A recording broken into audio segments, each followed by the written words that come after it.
Well, we've been focusing quite a bit of our attention on the troubles of Governor Cuomo. The race to become the next mayor of New York City, that's also going to be a huge story in the coming months. New York is ready to move on from the de Blasio years, and that's an understatement. There's a large field of candidates. Many people don't know who most of them are, frankly, but one thing is certain. He or she will be inheriting huge challenges. Safety and security, plus bringing businesses back. It'll be a Herculean effort. New York is facing many of the same problems that cities across this country are dealing with. But in this segment, we focus on the Big Apple, and we have the perfect person to discuss what is going on there. Kathryn Wylde, she's president and CEO of the Partnership for New York City. Kathryn, I'd ask how you're doing, but considering your job is New York City and getting New York City back on its feet, I kind of have an idea that not so good. Do you look at the president and say we just got to get through this, or are you really concerned what the near and medium term future holds for the city and the city that we've known before at least COVID? Richard, you said it just right. Near and medium term is the problem. We know long term New York will rebound and be the great world city that we all love. So the near term, though, is much shakier, and how badly we handle the near term will determine what the midterm is like. We have lost more jobs in the last 10 months than we gained in the past 10 years of growth and prosperity. 500,000 plus jobs are gone from our economy, mostly concentrated in certain sectors: small business, travel and tourism, the theater, artistic sectors. And getting those jobs back is important, obviously, for the employment numbers and the economic output of the city, but it's also critically important to our culture, to why people come here, the restaurants. We've lost 5,000 restaurants.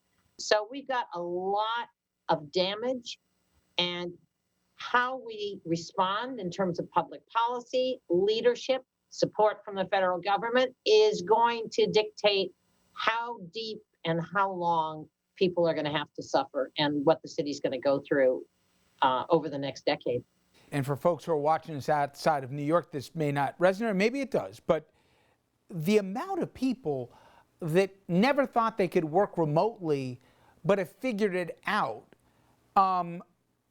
how much that has impacted primarily the small businesses. I mean, the financial firms, no one's racing to get back into the offices, and if they do, there was slated that maybe this summer they'll be back in there. But talk about the trickle-down impact. You mentioned 5,000 restaurants, but less than 15% of office workers are back in the workplace. I mean, commercial real estate's a ghost town in a lot of places right now.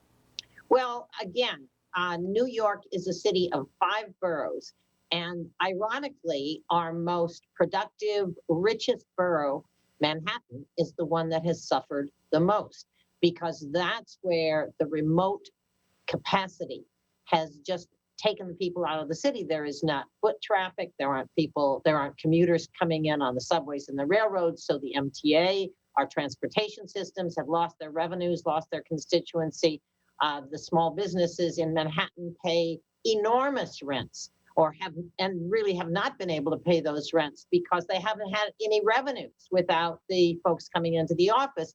So this is a huge impact. It's a concentrated impact, again, on certain sectors, on the small business community, but that is big for all New York.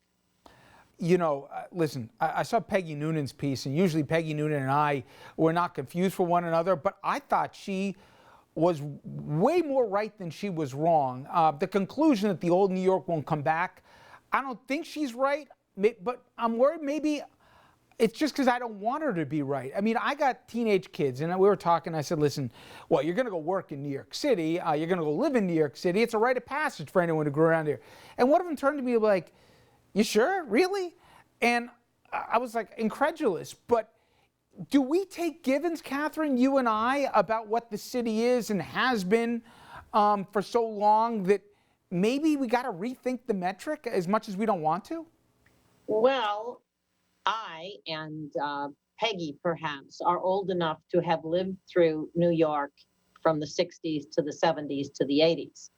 And so we know what big damage looks like in the city. We know how fragile the city is, how fast things can go wrong. You know, in the 70s, we lost half our Fortune 500 companies. We lost 1 million people and as many jobs. And it took 30 years to build that back and recover. And in the interim, we had to suffer with terrible high crime rates. The schools deteriorated. The problem of homelessness emerged. So this is almost a collapsed replay of what those of us who were here from 68 to 78 saw happen to the city in a very short period of time. But it was much longer than it's been since the COVID struck. And the impact of the COVID is so much greater. The other point that Peggy Noonan made is that it has accelerated changes in our economy that were going to be evolutionary.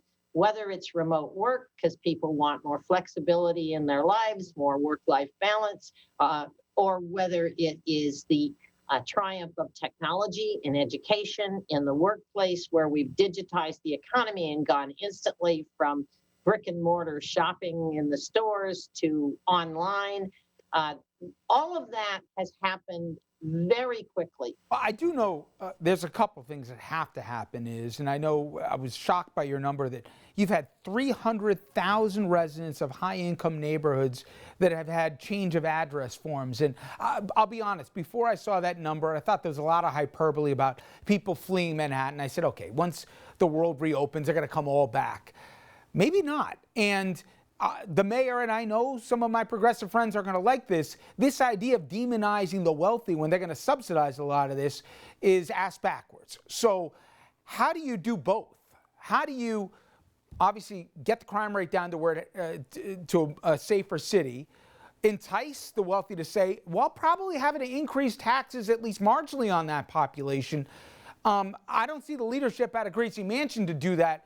But I don't see leadership anywhere saying where the path forward is going to be on the elected side. Are you concerned that this is desperately screaming for leadership and it hasn't been filled?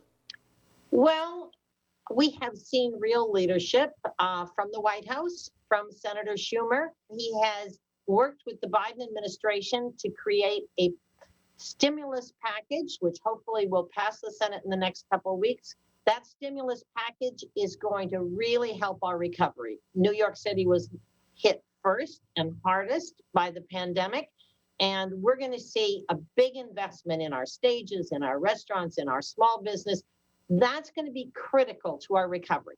Our economy has kept going through this pandemic because the financial industry and the professional services industries that support the financial industry were able to switch to remote operation. And they are generating tax revenues that are far exceeding the projections. At the beginning of the pandemic said, at the pandemic, everybody thought we were going to be broke. The city would have no tax revenues. That is not happened because our financial industry has led the remote function of our economy and kept things going. So we've learned positive lessons, and we've got to now step back, quit the political rhetoric, quit blaming somebody else for our problems, and recognize that New Yorkers are going to have to come together from across the state, across the region.